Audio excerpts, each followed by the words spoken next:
साथियों नमस्कार, मैं हूं राजेश शर्मा और आप भारत चक्र न्यूज देख रहे हैं। साथियों हमारे देश में आखिर हो क्या रहा है? कभी नेताओं पर जूता, कभी वकीलों के ऊपर जूता, अब तो देश के माननीय मुख्य न्यायाधीश पर भी जूता चलने लगे हैं।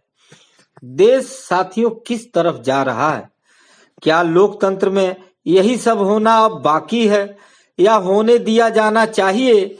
इस तरह की सुनियोजित घटनाओं पर देश के सर्वोच्च पद पर बैठे माननीयों को संज्ञान लेना चाहिए और उन्हें कड़ी से कड़ी सजा देना चाहिए।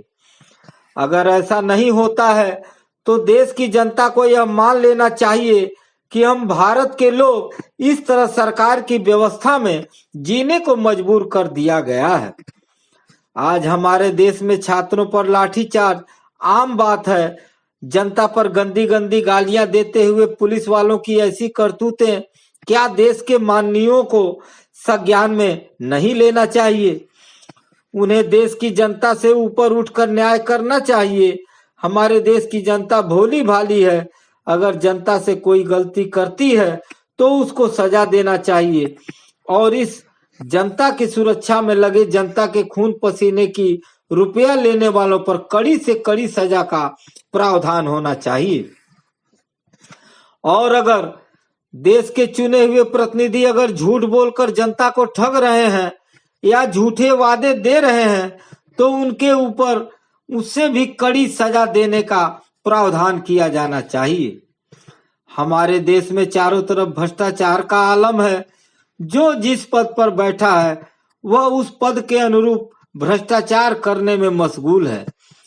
आज कोई भी कार्य बिना घूस के नहीं होता, लेकिन देश के माननीयों को इसका कोई फिक्र नहीं है। फिक्र होना भी नहीं चाहिए, क्योंकि भ्रष्टाचारियों से ही सत्ता के सुख का लाभ मिलता है। देश की जनता इस गंदी भेदभाव की राजनीति से परेशान हो गई है और देश के माननीय को गंभीरता से विचार करना चाहिए। अगर ऐसा करने में असफल है या माननीय खुद लालच भ्रष्टाचार में लिप्त रहना चाह रहे हैं तो इस तरह की सरकार और सत्ता को जनता को बदल देना चाहिए और उखाड़ फेंकना चाहिए।